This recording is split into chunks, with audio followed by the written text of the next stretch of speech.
Assalamualaikum dan salam sejahtera, salam perdebatan, salam teknologi buat rakyat Malaysia semua. Yang di-Pertua Dewan dan seisi Dewan sekalian, usul kita pada hari ini ialah untuk membincangkan isu tentang bagaimana, kenapa keperluan asas diutamakan berbanding hutang negara. Hal ini kerana untuk mendapatkan kepercayaan rakyat. Seperti yang kita tahu, sebelum ini Menteri Kewangan Tengku Datuk Seri Zafrul Tengku Abdul Aziz pernah berkata bahawa jumlah pinjaman yang tinggi itu bagi melaksanakan pakej rangsangan dan pelan pemulihan ekonomi bagi melindungi kehidupan rakyat, menyokong perniagaan dan pemeliharaan ekonomi. Secara umumnya, beliau berkata bahawa pinjaman bertujuan untuk membiayai semula hutang yang matang dan mampu untuk menampung defisit belanjawan bagi melaksanakan program untuk membantu rakyat dan pemulihan ekonomi. Namun tegasnya, Malaysia kini berada dalam situasi yang luar biasa dan sedang mengharungi krisis kesihatan dan ekonomi global yang paling mencabar dalam sejarah. Dalam keadaan ekonomi yang lebih baik, kerajaan sebenarnya tidak perlu banyak meminjam. Hal ini kerana pendapatan melalui cukai dan sebagainya boleh menampung perbelanjaan. Pada masa yang sama, keperluan untuk membantu rakyat meningkat. Meminjam ataupun berhutang adalah salah satu sumber dana kerajaan dalam memastikan kesejahteraan rakyat tetap terbela. Oleh itu, kita juga perlu menjadikan payung sebelum hujan dengan membuat simpanan wang dalam tempoh keadaan ekonomi semasa.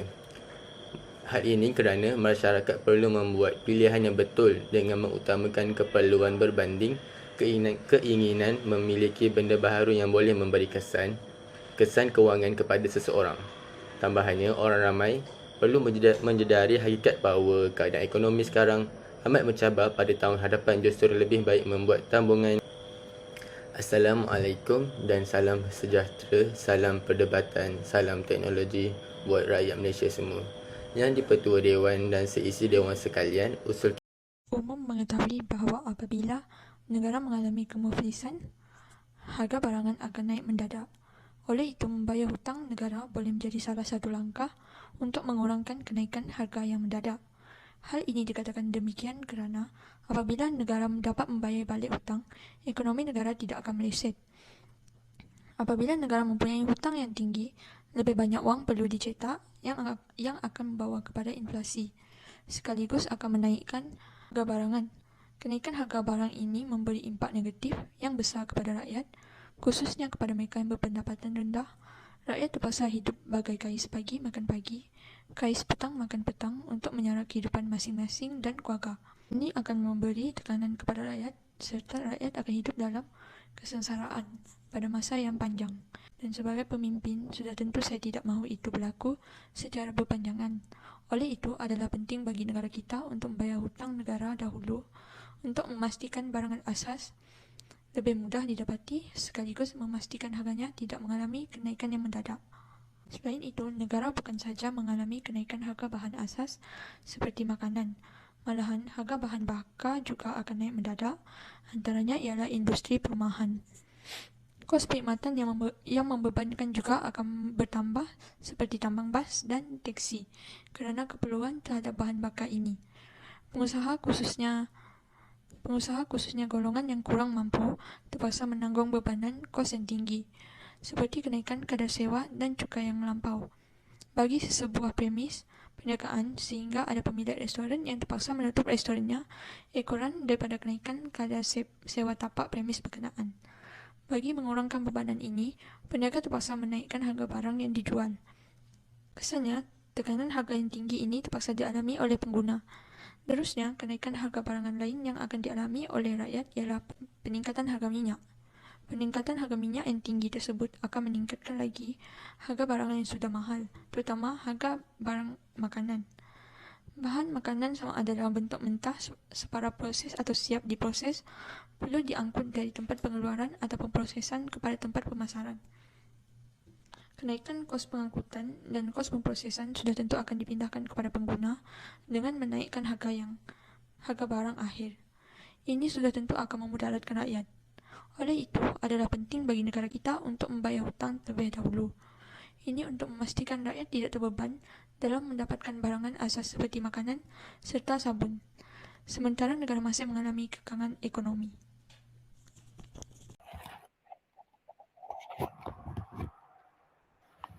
Selamat sejahtera kepada guru serta rakan-rakan sekalian. Pada pendapat saya, hutang negara perlulah dijelaskan dahulu sebelum meringankan beban rakyat dengan memberi keperluan asas kepada mereka. Hal ini dikatakan demikian kerana hutang yang tinggi atau besar akan mengurangkan pelaburan asing. Apabila kita tidak dapat membayar balik hutang, pelabur-pelabur asing akan berasa terancam dan mereka akan berasa tidak berpuas hati kerana kenaikan faedah yang tinggi mungkin tidak dapat dibayar oleh negara tersebut. Dalam kes ini, Sri Lanka. Apabila pelabur-pelabur berasa terancam, keyakinan mereka terhadap negara ini akan berkurang. Keyakinan yang rendah dan pelaburan yang berkurangan akan melambatkan produktiviti serta gaji pekerja. Bukan itu sahaja, kadar faedah yang tinggi disebabkan oleh peningkatan pinjaman persekutuan akan menyebabkan inflasi. Banyak keluarga yang akan berasa susah untuk membeli rumah, membeli barangan keperluan asas untuk anak-anak mereka, membayar balik pinjaman wang kereta serta juga untuk membayar untuk sambung pembelajaran mereka di college. Memandangkan sektor pendidikan juga ditutup, memandangkan juga sektor pendidikan di Sri Lanka telah tutup, peluang pendidikan dan latihan untuk penduduk di Sri Lanka akan berkurang. Hal ini akan menyebabkan penduduk untuk tidak mempunyai kemahiran yang mencukupi untuk bersaing dengan permintaan syarikat global berasaskan teknologi yang lebih maju. Oleh itu, menjelaskan hutang adalah lebih penting daripada meringankan beban para rakyat di Sri Lanka dahulu agar rakyat dapat hidup dengan aman tanpa sebarang gangguan daripada negara asing.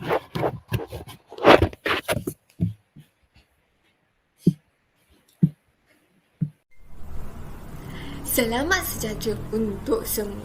Usul masih lagi sama. Sebagai Perdana Menteri kepada negara yang muflis, membayar hutang negara perlu didahulukan.